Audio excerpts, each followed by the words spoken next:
and I am the program lead for the Berkshire Hathaway Home Services National REthink Council. We're excited and grateful that you can join us for this first broadcast of REthink Live. We've got a great session planned for you today, but first, before we get started, I would like to introduce someone who is very special and potentially the biggest fan of REthink on the planet, hands down, Christy Bugnick. Christy, welcome. Thank you so much, Jason. I really appreciate that. And I am a huge fan of the REthink Council. Hello to everybody that's taken the time out of their day to join us for this inaugural REthink Live. I am so excited to hear all of the forward-thinking ideas from our REthink Council. You should have heard the lead up to us going live. They were just going nuts. And all of that information, all of that tactical advice is going to help us grow in our business and stretch in areas where we may not be comfortable. That's where the growth comes. So to me, it's why the programs like REthink Council are so important. It's where we create a platform for collaboration among our peers. It's a channel for dialogue with leadership. And most importantly, it's to give a voice to our next gen agents. That is so vital. And this group truly helps us keep, and when I say us, I mean the leadership team at HSF, a finger on the pulse of what's important to our younger agents and their clients. So extremely, extremely important. With that, I want to thank the REthink Council members for their passion, their commitment to the network. You all put in a lot of time on this, and I just want you to know you're appreciated. I know that your efforts are going to help all of you achieve new heights.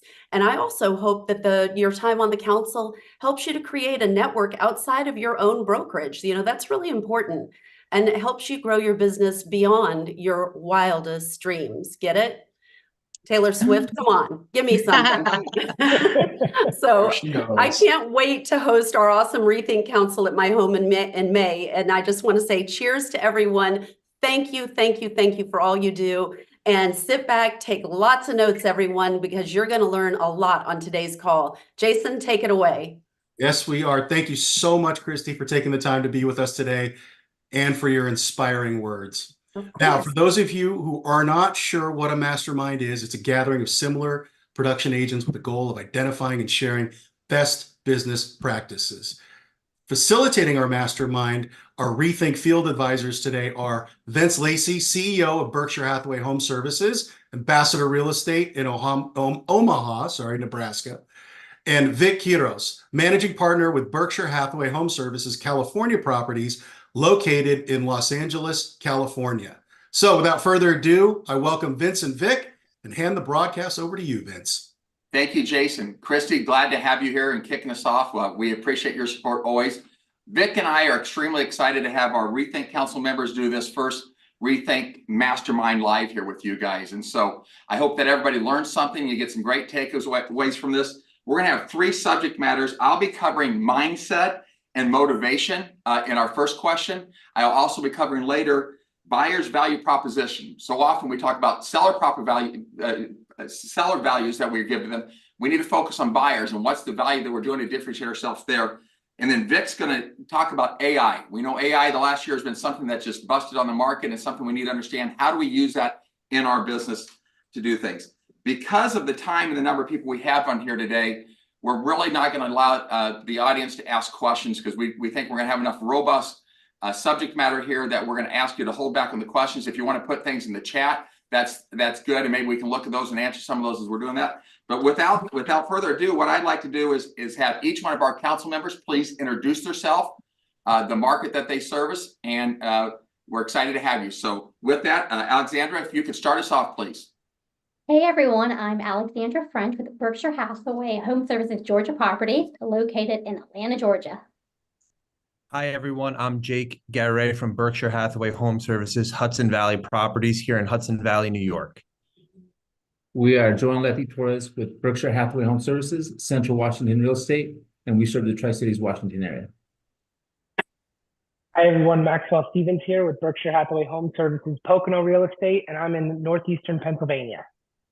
Hello everyone, Natalie Sanchez from Shreveport, Bossier, Louisiana, with Berkshire Hathaway Home Services Ala Real Estate. Hi there, I'm Nicole Toronto with Berkshire Hathaway Home Services Montana Properties. Bozeman, Montana. My name is Noah Escobar. I'm with Berkshire Hathaway Home Services at Beach Properties of Florida in Northwest Florida, specifically the 30-acre market. Hi there, Olivia Salyer here from Berkshire Hathaway Home Services RW Town Realty, and I serve from Richmond, Virginia to Virginia Beach.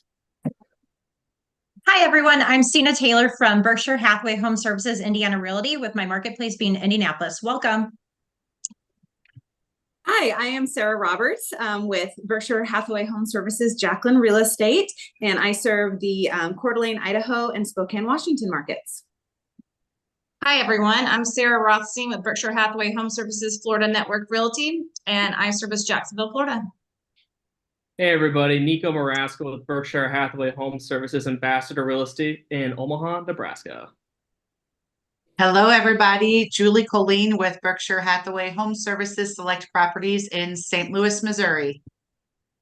Hey everyone, Marie Boatsman with Berkshire Hathaway Home Services Northwest Real Estate in Portland, Oregon.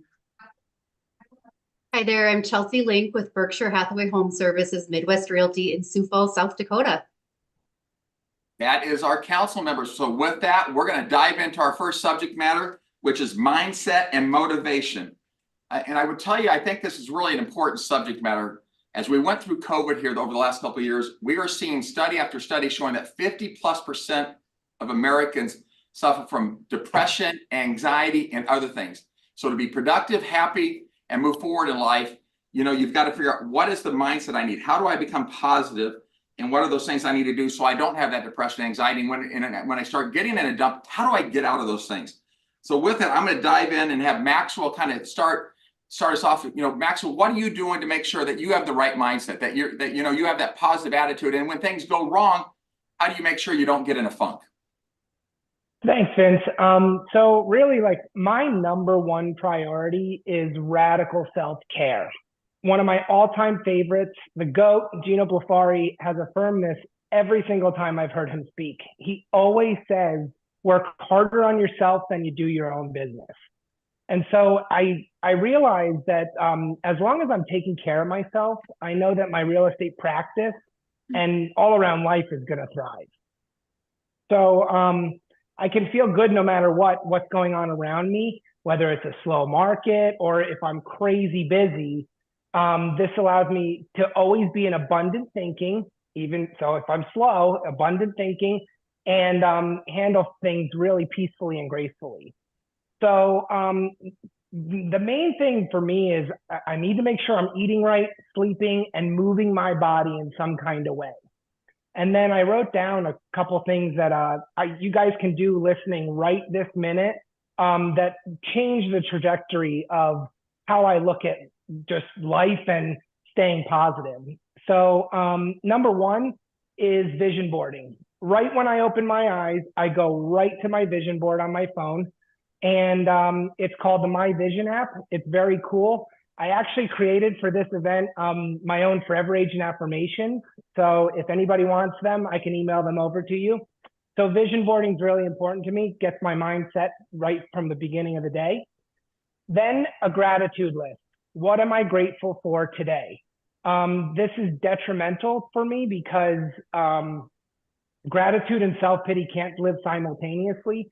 So I try to do at least 3 things I'm grateful for every single day.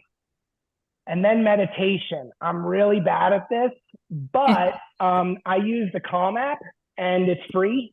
And there's an extended breathwork series. I do it in my car, 5 minutes to 10 minutes. I do it in my car so nobody bothers me. And it shifts my whole day. This is usually when I'm feeling really overwhelmed. And then number 4, and the last thing I think is top of the list, is helping others. Who did I help today? Was it a friend, a client, a family member? I'm always looking for opportunities to contribute. So out of all of this, I don't do this perfectly, but if I can check off all or most of the boxes, I know I'm on the right track. So I hope this helps everyone listening. Maxwell, I love it. I just got out of another mastermind group internally within our office where we had 15 agents all doing dream boards.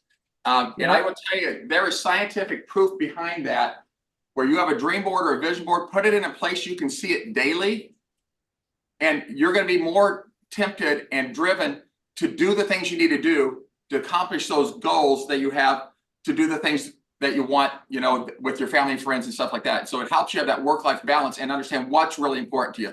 So I'm so happy that you brought that up. Jake, could you kind of talk about same thing, mindset, motivation? Yeah, absolutely. And thank you, Vince.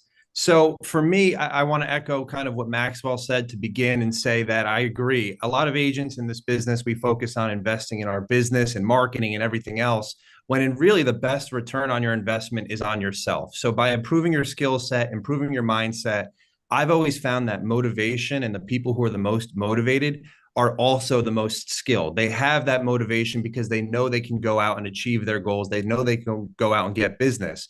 And I know, you know, a lot of people, you hear it all over the industry about the markets changing. There's a lot of things that are kind of adapting and changing over the last 12 to 24 months. But what I have found is the top performers don't focus on the market. They don't focus on what they can't control. They focus on what they can control. And that's their own personal activity. So, you know, what we do as a team, there's a couple of different things that I think you can actually go out and do today and implement in your business. And the first thing is practice. You know, in salespeople, we're always in the quote unquote game, to use a sports analogy, right? You're meeting with prospects, you're meeting with clients, but you're never practicing your skills. And so the best thing that you can do is practice and hone your skills before you get into that environment where you are meeting with those people. And what that's going to do is it's going to give you the preparation up front. So that way you have that confidence going into that appointment that you know you're ready, you know you're prepared, you're going to earn that client's business. You know, as a team, what we do every single week is we have weekly accountability meetings. We come together, we meet with each other, we make sure that we're talking about what our goals are. We're putting ourselves in an environment where we all have common goals and we're striving towards the same exact thing. And if we're falling off, if we're not following and doing what we're saying we're going to do, we're calling each other out. We're saying, hey, last week you said you were going to, you know, call 5, you know, past clients and follow up with them. Where did you fall off? Let's get back on, you know, and make sure that we do that this week. Now, if you're not on a team and you don't have that person, you need to seek out an accountability partner, someone that you can meet with and be consistent. Put it in your calendar. Have it every single week. It can't be something that you do once a quarter or once a month. It's got to be weekly. That way you're holding yourself accountable and you know what's going on in your business. So those are just a couple of the things that I think that you can do to be prepared for those appointments, but also keep yourself in an environment where you're staying motivated. Jake, I love that, because when we talk about mindset and being positive, you know, one is it's who you hang around with, right? You read in books and the 5 people you hang around with, hang around positive people, hang around people that are going to make you better. And be prepared. That is so important in this process, right? You're gonna be more positive, more productive when you're prepared. I love Les Brown's quote: "It's better to be prepared and not have an opportunity than have an opportunity and not be prepared." Right? Couldn't agree more. Chelsea, could you talk about the same subject? Mindset, positive. Yeah. So I think one thing for me that really helps me in terms of motivation, is to try to follow a routine. Because I think in real estate, it's really easy for us to be, you know, here, there, and everywhere. When I stick to doing the same things every day, I feel like when you do these small habits in everyday life, you just automatically get a little bit better every day. Like that, you know, the book Atomic Habits talks about. I love that book. And so same in real estate. I think there's so many scenarios where we've all experienced it. When one thing goes wrong, everything seems to go wrong at once. But if you remain consistent and follow just good habits, you're bound to have wins. So even if you have a day where you feel like it's full of losses and trials and tribulations, if you just follow the consistent habits of doing those little pieces every day, you're bound to break through that at some point. I think we just tend to jump around a little too much and try this and then try that and never really hone in on, perfecting anything. So when I do the same things, I really feel like that helps me stay motivated, because you see more of those little daily wins that kind of keep you going. The other thing that I admittedly myself struggle with, but I'm going to give the advice to you guys anyway, is don't compare yourself to other agents. I think it's inevitable that it's always the day that you're having a a bad day in real estate, or your deal fell through, or you're frustrated with something, that's when you see another agent post on social media that they just closed $1 million deal, and isn't real estate great all the time? And, you know, it's just never fails that's the way it goes. And so I think we all just need to remember we're in the same boat. We have the same struggles. Social media is definitely just a highlight reel for everyone. So I think it's something we should honestly talk more about with each other too. I think it would help attitudes and mindsets to just, you know, we all know we're in the same boat. We're all dealing with the same stuff every day. And yeah, I think we all have, as real estate agents, a little bit of that competitive spirit, or we put our value in, or what we're worth in our production and our performance. And so I think if we just bring it back to cheering each other on and understanding that we all have ups and downs, maybe at different times, that really helps us in terms of just attitude and motivation and knowing we're all in it together. Let me ask you a question. We talked a little bit earlier about dream boards and accountability. Do you have a tip for everybody as what helps you create those good habits? Because habits don't happen in a day or a week or even a month. I think it's probably 3 months. Anything that you could give advice to how you created some of those good habits? Yeah, I mean, some days it's just forcing yourself, honestly. I mean, there's plenty of days where I think I just have to tell myself, okay, this is what you're doing, because I try to do a little bit of time blocking on my calendar. Obviously that can get a little off kilter because you never know what's going to pop up. But I feel like when I do plan out my day, it helps me stick to it more. And sometimes it's just little pep talks. I even started, I printed out a couple quotes to like put on my bathroom mirror, you know, just to get you in that right mindset for the day. So just those little things. Thank you very much. Noah, can you expand on the subject for us, please? Yeah, I love that. Chelsea, I'm glad that you brought up the idea of perfection. Because I always tell myself the same quote. I don't have a vision board. I need to do all this stuff. And that's my favorite part about being on REthink Council is like, I look at you guys as the standard, right? And I'm 23, so anything I can do to kind of hear these tips, this is awesome. So I always say the quote, like, we do not strive for perfection, we strive for connection. And then as soon as I say that to myself, you know, like I was telling my girlfriend like last week, I wanted to quit. I was like, hey, I'm 23, let's run, let's find something else, you know, let's do something else. And it's because I was comparing myself to other people, right? And it's one of those things, we're human, we all fall in the trap. But if you look at it from a perspective of, okay, I'm not going for perfection, I'm going for connection. And the core of my business is video production. So it's one of those things where if I can look at my video and I post it on YouTube, there's 10,000 things I wish I did differently or would change. And so to kind of remain positive in a changing market like this, where, you know, last year you had the best year ever and this year is not as good or half as good. It's, you know, at the end of the day, every goal that I have is to connect with somebody new. Because I always think like, okay, I can control a little bit how I look, you know, how I talk, how I present myself. But there's things about myself that I can't change. But it's like, if that's the reason holding me back through video and I don't create the content that somebody needs to hear or value or information that someone needs to hear in order to do that next step in their lives, you know, that's what being a forever agent is about. You can't start being a forever agent unless you jump into just connecting with people. Because I know I can look in this room and there's like Jake's video production, right? There's so many things that he does better than me. And instead of me looking at it, it's like, Jake is a perfect guy. He's got cool hair. He's always talks cooler than me. It's one of those things where it's like, okay, I get to have the opportunity now within our network to connect with Jake, right? I got to hop on a call with Jake for last week for 30 minutes. And I learned more about myself and about Jake and how I can progress more than thinking, okay, Jake's perfect. I can't do that. I can't do this. But that's really how I remain positive. I mean, it's one of those days, it's a daily battle. But I think if you stay with that, you know, we're not striving for perfection because, you know, if we were perfect, we wouldn't see any of the good around us, right? And so it's hard to connect with somebody if you're like, woe is me. And so I look at myself, like, that's why I love what Maxwell said, like having that list of things or journaling and going through your gratitude list. Because, you know, we're not trying to be perfect. I'm not a perfect person, but I want to connect with everybody that's possible. Perfect. We've got a couple more minutes on this subject matter. Olivia, Nico, Sarah, anything you guys could add to that? Yeah, hearing Chelsea and both Noah speak really sparked to mind. It's not about how many times you fail. It's about how many times you get up. And I think a lot of times it's very difficult to be in this industry and have hard days because everybody is posting just their wins on social media. You don't see the real stuff behind the scenes. And so if you keep telling yourself that, we all have difficult days, and it's really an exercise in endurance, honestly. Just keep moving forward and you will continue to find those wins. I think one thing too that's really big that everyone kind of touched on, but is morning routine. I mean, I went away from that last year, have gotten back to that this year, and I've already noticed such a difference in every aspect, personal, business. If you have not read the 5 a.m. Club book, I highly recommend that. I also am happy to share these things, but I bought a habit tracker from Amazon for like $12 that you change monthly, and I use that for personal goals.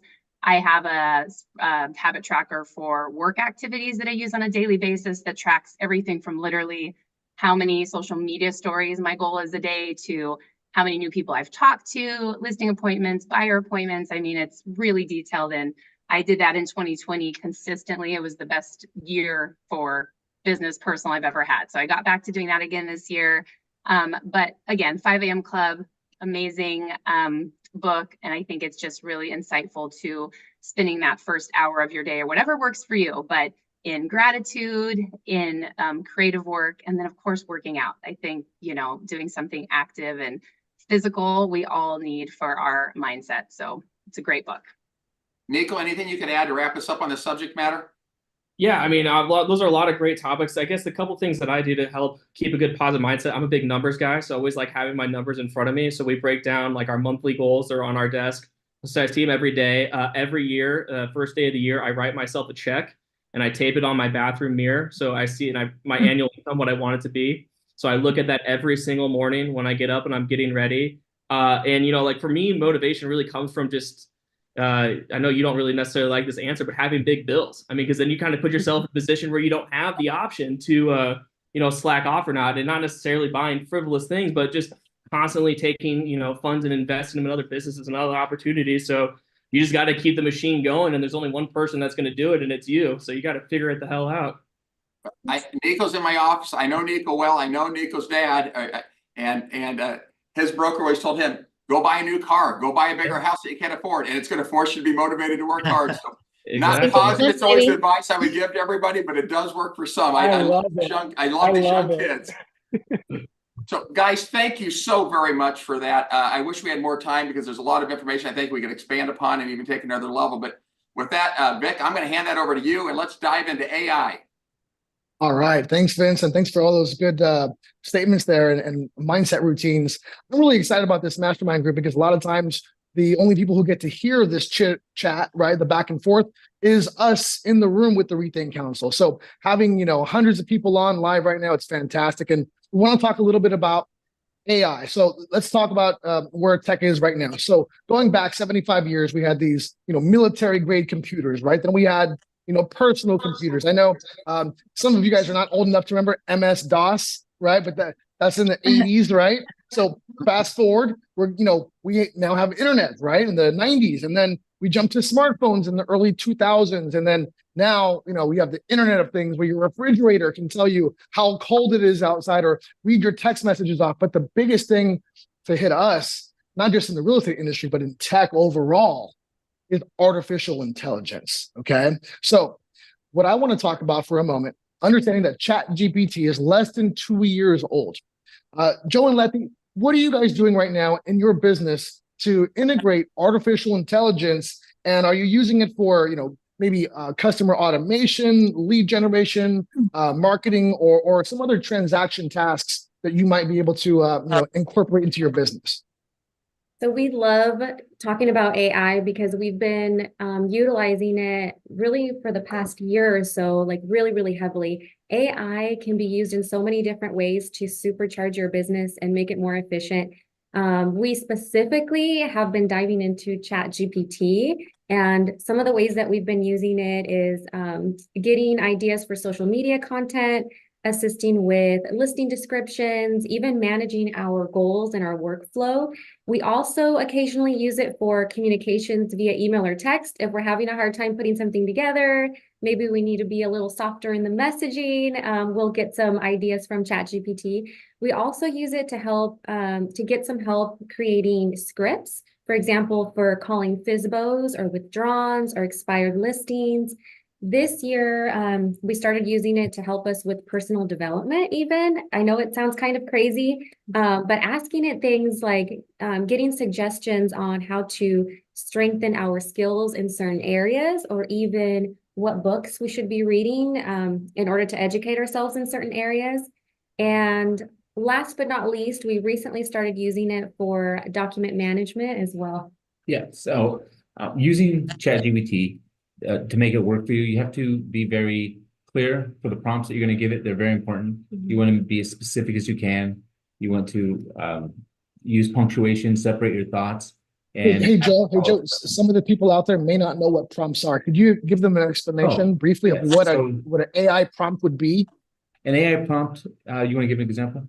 Yeah, so a prompt is basically telling ChatGPT what you're trying to get out of it. So some examples would be if I needed some help writing a listing description, I could say something like, write a captivating listing description for a 3-bedroom, 2-bathroom home in blank neighborhood near blank school, and it has blank features. That's just one example. Maybe I need help writing a carousel post for Instagram. I could say something like, write a 5-page carousel post for Instagram. The topic is blank. Create a call to action for home buyers specifically, and create a sense of urgency. So those are just 2 examples. Yeah, and so when you do that, a lot of times, if you're not very clear, the results aren't going to be what you want. So if you find a prompt that works well for you, you want to save that. I personally have a file saved, a prompt that I've worked in the past that I'll use and just tweak it. And another way we use AI is for document management. So with ChatGPT, there's a paid version where you can create your own customized GPTs, and created one that can house all the contract documents that we use. And so when I'm having a hard time finding a particular document, I can go in and give it a prompt to help me find the document that I'm looking for. And I think AI scares people, but it's very useful. And I want to make it very clear that we're not using it to dictate how we're running our business or how we're behaving or anything like that. It's more about helping to initiate ideas, and then we take it from there. You make it your own. Love that, guys. You're having success, obviously. So thank you so much for sharing. I mean, it's good stuff. Nicole, I want to ask you the same question. How are you utilizing AI right now? And is there any other specific systems outside of ChatGPT that you might be utilizing in your real estate business at this point in time? So for me, I am primarily using ChatGPT, excuse me, and I am using the free version. I've started looking into a few other things, but that's what I'm most comfortable with right now, and it's what's working for me. And like Joe and Letty said, it's really not meant to replace you. I think last time that I spoke to them, Letty mentioned that it's meant to enhance your value, and that is so much what it's about. So for me, I use the free version. And I think the hardest thing about AI is getting started. It's just like video. Everyone's concerned about how they look on video, and so they just don't push the record button. AI is kind of the same way. Just get in there and start using it, and you'll realize how user-friendly it really is. It can seem overwhelming, but it can help in so many different ways. I use it for listings and marketing mostly, but I think something to know about AI is that it's really meant to be an extension of you and not a replacement. So you cannot just copy and paste. You need to proofread it. You need to reword it, make it your own. So before you even tell it what you want, you can go into ChatGPT and fill out the custom instructions so it knows who you are as an agent. You can get as specific as you want. You can tell it your market, who you are, how you operate, and you can also tell it who your ideal client is. So if you're always keeping that ideal client in mind when you ask it things. So then you don't have to repeat that every single time that you use it. So for social media, I utilize it for my content calendar. I will get my entire year planned out for my content on social media, but I'll also have it include captions and relevant hashtags, engaging hashtags, so that I literally can just look at what day of the year it is, and I know exactly what kind of social posts I should be doing. I know what verbiage I want to use. I know what engaging hashtags I can include. So it really makes it so much easier to actually execute it when you're not trying to figure out what you want to do, because there's so many different things that you can do. It's hard to even know where to start. I also use it for my email campaigns that I send to my sphere every month. It's just easier to, sometimes when you're doing something every single month, it's hard to get creative and say something differently as opposed to getting into the same rhythm. So that's super helpful. Scripts for video, whether it's for listings or just random videos on social media that are different from listings. Marketing verbiage based on the marketing piece. So is it postcards? Is it a listing description? Is it social media ads? Who are you targeting and what is your goal? And so it can really just, the possibilities are really endless for it. Thanks for that, Nicole. I noticed you said that you're using it right now a lot for listings, and I'm wondering, are you using the AI stuff for copy on listings, or are you using it for possibly photo creation, video editing? Are you using it just for copy? Mostly just for copy. I have used a little bit for video editing. I'm just not super comfortable with it yet, so I haven't found one that I love. But it's mostly just copy. I feel like listing descriptions can get really monotonous because everyone seems to have the same basic listing description. So it's a way to help separate the previous listing descriptions on a property or just from everybody else's to make it a little bit more of a standout piece. You might be able to say something like, hey, give me 5 listing descriptions completely separate from this property. Like Joe and Letty were talking about their prompts. So you can tell it exactly what to do and make it sound softer, make it sound a little bit more homely, or make it sound more exciting and lively if you're in the downtown area, right? Right. Exactly. Very cool. Thanks for that, Nicole. I want to move on to Alexandra. Alexandra, you also said that you're using AI in your real estate business right now. And, we've talked a little bit about prompts and copy for listings and marketing materials. What are you doing right now for the integration of artificial intelligence into your real estate business? So just like everyone else, of course, I'm utilizing ChatGPT. I am currently using the paid version, though. I can save all my prerequisites in there, and then all the data seems to be a little bit more up to date versus the free version. But I'm also using a bunch of apps that I can bring me out to showings.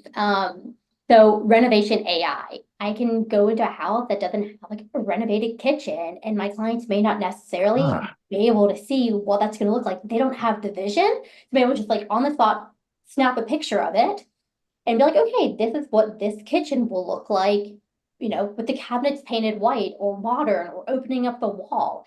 And all of a sudden, they get the sense of, oh, wow, okay, this is not a completely dated 1970s kitchen with wallpaper coming off the cabinets anymore. It's a beautiful modern floor plan that I now can envision and want to be a part of. And so that to me has been such a game changer when working with a lot of buyers right now. That's great. And the name of that app one more time, Alexandra? It's Renovation AI. Renovation AI. That's pretty cool. You guys should download that to your phone and take a look. That's great. Yeah, it's a really cool app. I mean, you can say you want it modern, you want it country chic, you want it Scandinavian, like whatever style you want to do it in.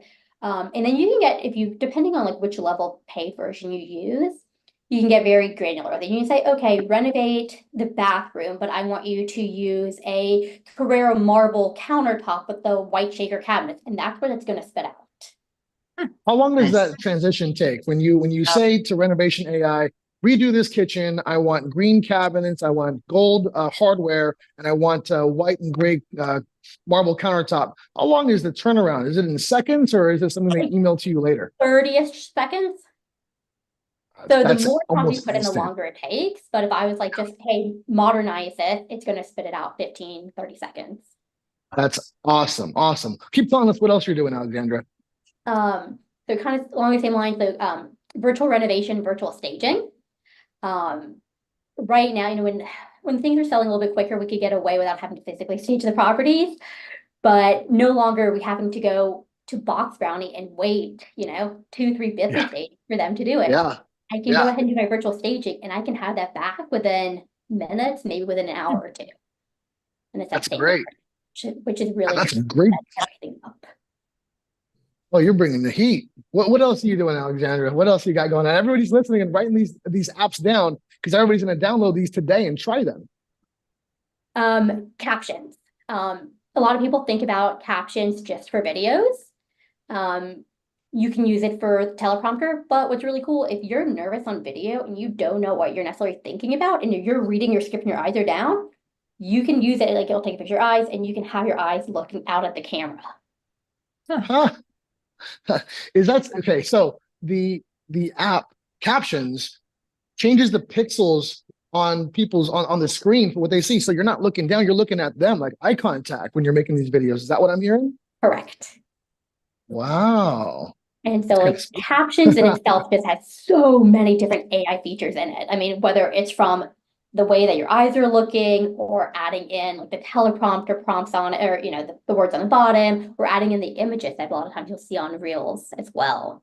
There's just the options are endless on it. It's amazing. Yeah, there's a whole lot we can do with AI right now, and ChatGPT is the most popular program. But when you really look into AI right now for all aspects, and it's not only copy. I mean, these programs can make phone calls for you now, guys. They can create videos, and the way Alexander's talking about captions changing the eyes. I've seen AI videos where it actually changes the pixels on somebody's mouth. So instead of me saying, hey Joe, hey Letty, I can write the same video or record the same video, and it might say, hey Julie, hey Nico, things like that. So a lot of other apps that we're using. And I want to get, speaking of Julie, Sarah, Nico, what are you guys using right now outside of ChatGPT or something for just copy? What are you guys doing with AI in your business? Yeah, so I actually just used so far ChatGPT, but there's a couple things that I use it for that haven't been talked about. The first is I ended up going to the paid version, and for me, it's been a game changer on the fact that I can just upload docs into it and it will read them. For example, if you are dealing with an estate, and I can upload the estate docs into ChatGPT and just prompt in who are the parties to the contract if we sell this home, and it will just spit it all out to me of who I need to be talking to. Another one is subdivision restrictions. I can upload subdivision restrictions into it and ask it, what are the fencing restrictions? Are there any rental restrictions?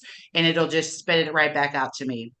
And the last one, when you say subdivision restrictions, I think a lot of other places they're called HOA restrictions, HOAs, right? yes. So you're uploading the HOA CC&Rs to the system, and you're asking it very specifically, find all the things I might get a fine for or a penalty for. Sure, absolutely. That's absolutely. Awesome. And if it's not the original PDF, there's added plugins that you can use to actually read the PDF to make it readable, and then it'll transcribe it for you. The last and most recent one that I have played with is taking KCM graphs and plugging a very specific graph into it. And my prompt will usually be something like, use this graph to write a video script, focusing in on the importance of, let's say it's about rates, focusing in on the importance of not waiting for rates to drop because there will be more buyer demand. And it will just spit out a whole script for me relating to the numbers on the graph and all of that. I love that. Yeah. That's some heavy tech stuff. Yeah. Thank you for that, Julie. Great idea, Julie. Sarah, do you have any input on this? Sarah and Nico, any input on AI for your business?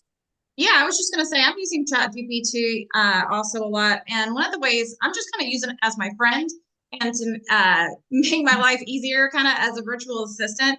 I had a buyer, I'm in Northeast Florida, so we have a very large region that we cover. And I had a buyer from California reach out to me one day asking, telling me that she wanted to be in gated communities, and she knew nothing of Northeast Florida.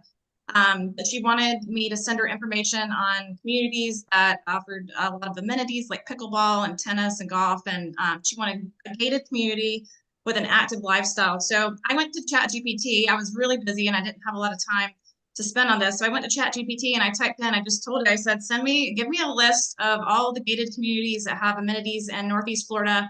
And I specifically put a few different areas. And I said, give me 5 different options in each area. And so it spit out a nice, thorough list and the detailed information about what each community offered. And then I also told it, said, now give me the website for the community with each one. So I copied and pasted it and sent it to my this new client, and she was just amazed. And I did this in about 10 minutes. Put this all together and made myself look like the expert. So I'm using it in a lot of different ways, just telling it what I need, and it gives me a lot of feedback and makes my life a lot easier.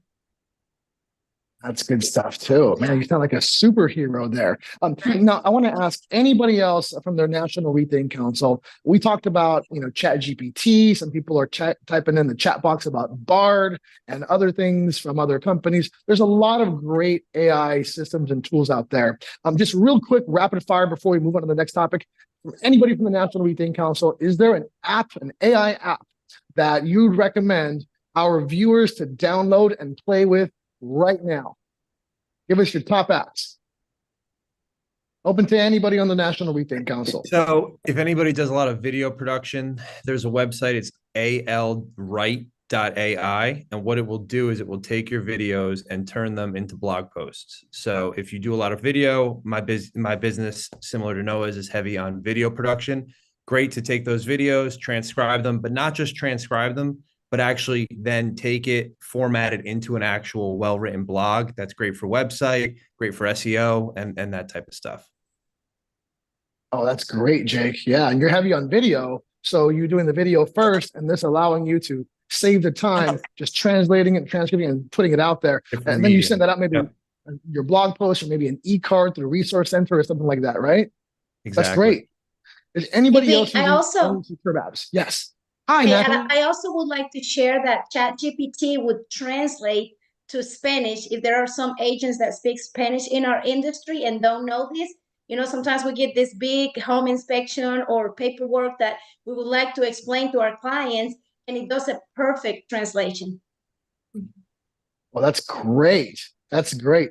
I know that that might even help some people dealing with some bilingual clients. If they don't understand all the contract, maybe you kind of take Julie's idea, run the contract through chat, have it translated to their language, and maybe explain it to them a little bit clearer, if that makes sense. Any other AI apps that you guys and girls are using that the viewers at home should look into immediately? I have a podcast. Rajiv and Jimmy, they came together. 2 Berkshire guys came together, talk about a lot of AI. So you'll see Rajiv commenting a bunch of stuff in the chat too. Definitely check it out. They have some really cool stuff coming. And then of course, Jimmy Burgess is presenting down in convention, and he showed me that he was doing the captions app, and he's got a thicker Southern accent, and he translated everything into Japanese. So I'd say, hey, if you're going to convention, you want to hear Jimmy Burgess speak Southern Japanese, go check it out. Anybody else with any other AI tips or apps that you're using that the group can use right now? All right. Thanks for that. A lot of good info. We're going to move on to the next question. Vince, we're going to be talking about the buyer value proposition, right? We are. I found over the years, all of us in the real estate business have seller propositions, right? We have seller. Here's our value to the seller, how we make this an easy, simple, stress-free transaction to get you a better price, to prep your house, to attract interest and activity. But so often, and we've been going through this in all of our masterminds here internally within our organization, is tons of agents don't have buyer value propositions. And what are you doing to differentiate yourself with buyers? It can't be, I'm going to open a house and write a contract. If that's your only value as a buyer, that's not enough in the world we live in anymore. So I really want to dive into that and help each one of us take a look at ourselves and figure out what are we doing that adds value to them, right? Why would they want to use us? Why would they want to use us other than somebody else? And start creating marketing pieces and having proposals for our buyers, just as we do for our sellers. With that, Natalie, I'm going to start with you and ask, what do you do? What is the message that you communicate to people that shows value, that differentiates you from other people? And why would a buyer want to work with you? Thank you, Vince. I have 4 important words that I use and implement in my real estate career to show and communicate my value to buyers. The first one is empathy. The second one is expertise. Third one is authenticity. And the fourth one, and my favorite, is appreciation. The first thing that I do when I encounter a buyer is do one-on-one consultation to make sure I understand their needs and what the process is going to take for us to achieve their goals.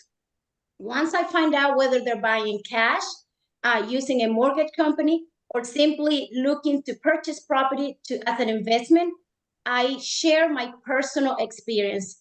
We need to make sure that if we have been through the process, that we share our experience with our buyers so that they understand we did not just pass the test or keep preparing ourselves every day and learning, but also know what the process is going to take to get them where they need to be. How would you feel if you go to a dentist and the first thing that he says, hey, I got my license, I went to school for so many years, but I had never done a procedure? You will be a little scared. You will be like, have you not practiced this? And that's what I bring to my buyers. I'll make sure my personal experience through different process of real estate. Expertise, realtors, we are the experts. We should be prepared. We should do our homework. We should do a thorough investigation on what the process is going to take so that we be prepared with different list of vendors, home inspectors, lenders in the area, pool inspectors, all these that we know we're going to need during our process. Authenticity. For many days when I started real estate, one of my biggest, I didn't feel very confident because everybody knows that English is not my first language. But in one of the BHHS conference, Jimmy Burgess told me, be authentic always. Your clients are not going to choose you because you speak another language or because English wasn't your first language, but because you are authentic to them. So I advise you, be authentic always. Finally, appreciation. During the year, I have created several programs and several events where I show my appreciation for my buyers and every client. One of my favorites, and I'm going to share with you today, is the one that I direct to women. I partnered up with well-known professionals in my area so that we can address certain topics such as mental health, spiritual health, and physical health in women. Why did I choose women? Because let's be realistic. According to NAR, 59% of home purchase comes from couples. 29% comes from single, and out of that 29%, 17% comes from women. So let's be realistic. Just like the old saying says, happy wife, happy life. And that, Vince, is how I show and communicate my value to my buyers. Thank you so very much. Olivia, could you extend on that, and what do you do? Absolutely. Thanks, Vince. So just like Natalie said, the very first thing I do is try to meet with any buyer lead as soon as possible. You want to develop your relationship with them. And if you can, in person, if not, FaceTime, and then third, a phone call followed up by an email. And I do that because I literally make it simple for them to understand what I'm going to do for them because I bring a list. I have a list of over 100 things that I do as a buyer's agent that makes it incredibly detailed what I do behind the scenes, because a lot of times buyers, especially first-time home buyers or maybe buyers who haven't done this in 20 years, don't know what's going on anymore. And it's your job to communicate that to them. And so by bringing that list with me to that initial meeting, that buyer consult that I like to do, we can talk about it. And I generally choose 2 or 3 things from it to give examples from. And let's be honest, we all want good deals, but that is not really what happens most often. So when you have examples from your terrible deals that you can go through and say, hey, this one time, the appraisal came in 100,000 low, or XYZ happened. You can then give them real-time examples, then be a little humorous with it, that then show them you, 1, know what you're doing, and 2, have all of the skill set they need to navigate these crazy transactions these days. And I'd be happy to send that list. So definitely be watching for that later. I know we're going to send some materials through after the call. But yeah, I will share that list with all of you for sure. Thank you very much. Marie, can you expand upon that? Yes, thank you, Vince. So I completely agree with that. I am huge with buyer consultations as well. I think it just sets the tone for the whole transaction time you're working with them, helps build rapport up front. I also use that time to really set expectations with them. I have a kind of what to expect throughout the process and what I'm here to help you with form, kind of like Olivia, it sounds like that I go through with them and touch on all the main points of the transaction. But, you know, I also really try to hone in on kind of what's going on in the local market, kind of try to story tell a little bit around that. You know, every market is so different. And I think a lot of buyers are probably hearing more national news than what, you know, we probably think. So I think just educating them on the local market is really important. This normally draws out any myths that they have, maybe concerns, and also just creates really good talking points for this first meeting. And it helps me to be able to show them local knowledge as well. And I think local knowledge is a huge value proposition for buyers. Being well connected in your community with community members, with business owners. I think we miss the boat on that a lot. I think for a lot of buyers, especially those moving into a different city, town, state, they're looking for connections. They're looking for someone that can, you know, advise them on, you know, I know I have to be careful, but, you know, schools and parks and local businesses and activities. And so, you know, if you're kind of that local knowledge broker, you can dig out their passions, what they're looking for, maybe connect them with people you know in your sphere that you think, one, they'd be friends with, two, would have a good connection with, maybe local business owners that, you know, they could benefit from, you know. So I think, you know, we're in a relationship business. I love connecting people. And I think a lot of us maybe missed the boat on that we could be doing this more with our buyers. And I think for a buyer to look at us and think, okay, they know about restaurants, they know about local hotspots, they know these people, you know, I think they want that from us. So just helping build relationships, giving local knowledge. And, you know, if you don't have that local knowledge, connect them to somebody that does. That's so important, right? Because we don't know what's important to them. If we, I love that you're talking about, we need to get face to face with them just as we would with a seller. I also like that you bring up setting expectations, not just expectations of what they should expect from you, but you've got first time home buyers and the average consumer's moving every 13 years now. They don't even remember what the transaction was like. I think it's important for us to also set expectations of maybe what we expect from them. And the better you communicate those expectations, here's the things that I'm going to do, my duties and responsibilities. I think that the easier and smoother transaction you're going to have throughout that whole process. So thank you. Jake, Sina, anyone else, you want to jump in on this subject and tell us what you're doing? Yeah, absolutely. So for me, I think I try to change kind of the perception or establish, define the relationship with the buyer up front. I mean, I agree 100% with everything everyone said so far.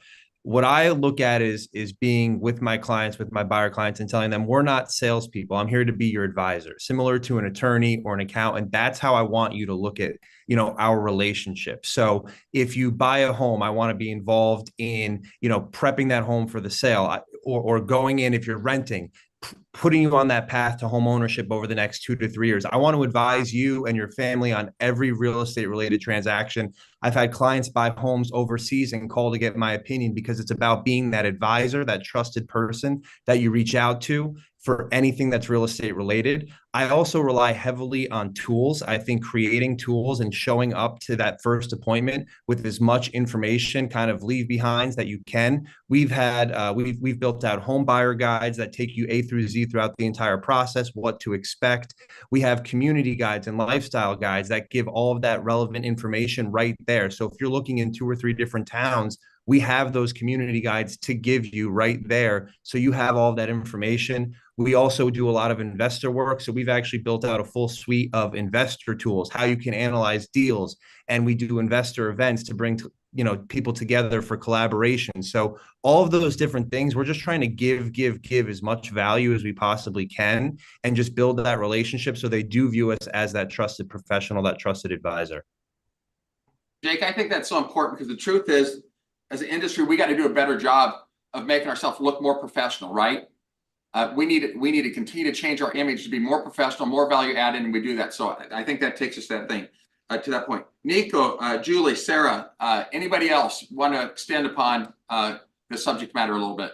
Yeah, kind of going off of, you know, what Jake said about building a relationship. I think, you know, when I first got into the business, a piece of advice somebody gave me that I found very valuable was when you're in a real estate transaction, treat the other real estate agent like a client, because more than likely than not, you're going to run into them down the road. And that has been extremely beneficial, especially during the crazy times we have multiple offer situations. When you have a strong relationship with that agent on the other side, 9 times out of 10, your client's going to get that offer. And so that's something that's going to come with, experience and working in the marketplace. But I think that's a very, very, very valuable asset to use. And, it's going to allow you the opportunity to maybe have a little bit more insight of what's going on with the home than others.